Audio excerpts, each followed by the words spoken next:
नमस्कार, मैं सुनील कुमार। स्वागत है आप सबका महाकवि सूर्य स्मारक इंटर कॉलेज गणित विषय की ऑनलाइन क्लासेस में। बच्चों, हमने पिछले वीडियो में प्रश्नावली 1.1 का अध्ययन किया था। इसी क्रम को आगे बढ़ाते हुए आज हम प्रश्नावली 1.2 का अध्ययन करेंगे। आइए शुरुआत करते हैं।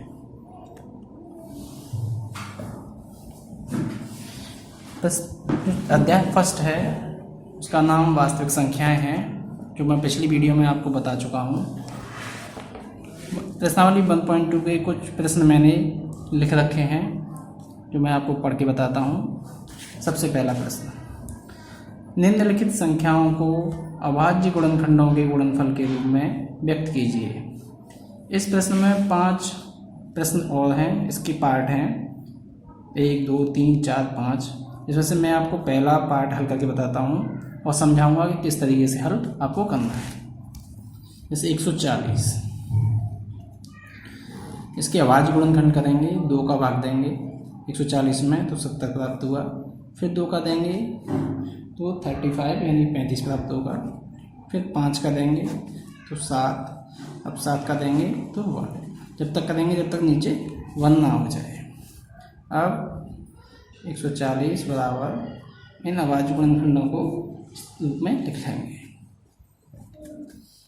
यानी कि ये प्राप्त हो जाएगा 2, ये 2 है तो 2 की घात 2 गुणा 5 × 7। ये इसके अभाज्य गुणनखंड हो गए 140 के। यही हमारा अभीष्ट आंसर है।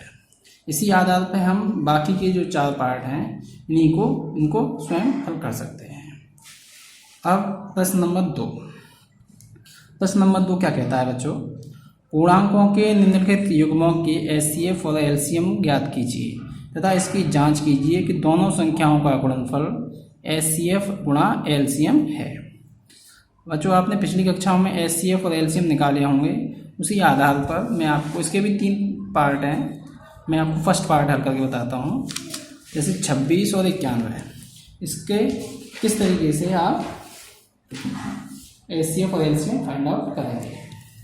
तो सबसे पहले 26 के अभाज्य गुणनखंड कीजिए। 2, 13, अब 13, 1। अब तक करते हैं जब तक नीचे 1 ना आए। अब 91 के कीजिए। 91 का करेंगे तो देखिए 2 से डिवाइड नहीं जाएगा 91 में, न 3 से जाएगा न 5 से, 7 से भाग जाएगा। कितने बार? 13 बार। अब 13 का 13 में देंगे तो 13 कम 13, यानी कि 26 के अभाज्य गुणनखंड हुए 2 गुणा 13 और 91 के अभाज्य गुणनखंड हुए 7 गुणा 13। अब हमें इसका एचसीएफ निकालना है। क्या निकालना है? एचसीएफ निकालते हैं तो जो ओवेनिस्ट गुणनखंड है यानी कॉमन, यानी ये 13 दोनों में है, यहाँ पर भी है और यहाँ पर भी है, तो एचसीएफ कितना हो जाएगा? 13।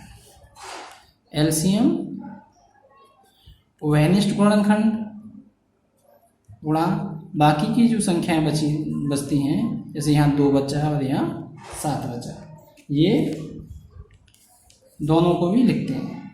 इन तीनों का जब आप गुणा करेंगे तो ये प्राप्त होगा 182। अब हमें हल ये भी करना है कि दोनों संख्याओं का गुणनफल। अब दोनों संख्याओं का गुणनफल कीजिए। 26 गुणा 91, 26 और गुणा 91 करेंगे 2366 आएगा। और एलसीएम इंटू एचसीएफ, दोनों का गुणा करेंगे। एचसीएफ कितना निकला था? एलसीएम कितना निकला? 182।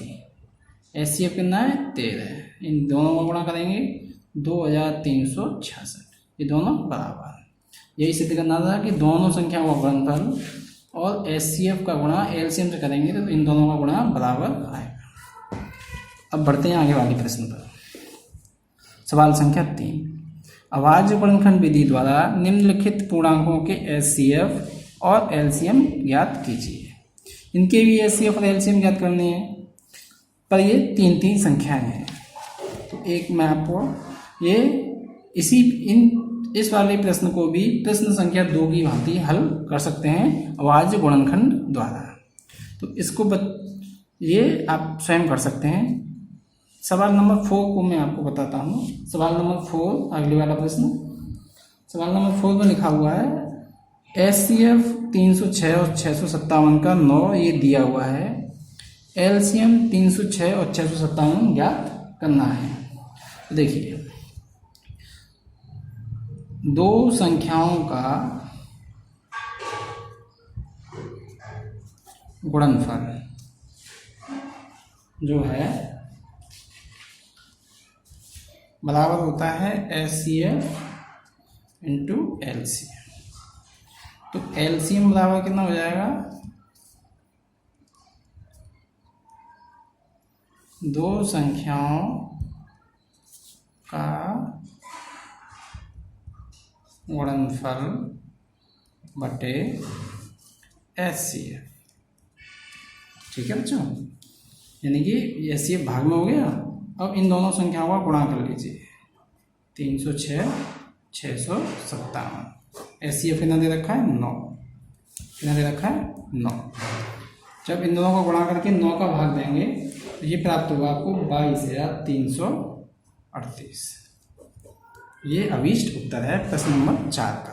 प्रश्न नंबर 3 आप स्वयं कर सकते हैं, इसलिए मैंने हल नहीं किया है। यो प्रश्न नंबर संख्या 2 की तरह है। अब बढ़ते हैं आगे, प्रश्न नंबर 4।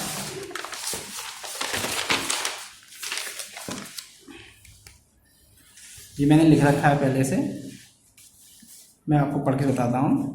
जांच कीजिए क्या किसी प्राकृतिक संख्या n के लिए संख्या 6 की पावर n अंक 0 पर समाप्त हो सकती है। यानी कि हमें ये सिद्ध करना है कि प्राकृतिक संख्या n के लिए संख्या 6 की पावर n अंक 0 पर समाप्त हो सकती है या नहीं। तो 6 की पावर n यहाँ लिखा हमने। अब 6 के अभाज्य गुणनखंड कीजिए, 3 गुणा 2 की घात n। और जब इसको अलग अलग करेंगे तो 3 की घात n गुणा 2 की घात n, यानी कि अंक 0 पे समाप्त हो सकती है या नहीं। तो 6 की पावर n किसी n के लिए शून्य अंक के साथ समाप्त होती है जब यह संख्या 5 से भाज्य होगी, यानी तभी समाप्त होगी जब इस वाली संख्या में 5 का भाग हो जाएगा। जबकि 6 की पावर n का अभाज्य गुणनखंड करने पर 2 और 3 प्राप्त होता है, 2 और 3 प्राप्त होता है। अंकगणित की आधारभूत प्रमेय की अद्वितीयता से 6 की पावर n में 5 का अभाज्य गुणनखंड नहीं है। इसमें 5 अभाज्य गुणनखंड नहीं है, कितने हैं, 3 और 2 हैं, 5 कहीं नहीं है इसमें। अतः 6 की पावर n के अंत में शून्य नहीं हो सकता है। अगर यहाँ 5 आता तो शून्य हो सकता था, लेकिन यहाँ 3 और 2 गुणनखंड है, इसलिए यह शून्य पर समाप्त नहीं हो सकता। ये सवाल नंबर 4 का हल है। बच्चों आज के लिए इतना ही काफ़ी है, बाकी अगले वीडियो में आपको आगे के प्रश्न के बारे में बताएंगे। धन्यवाद।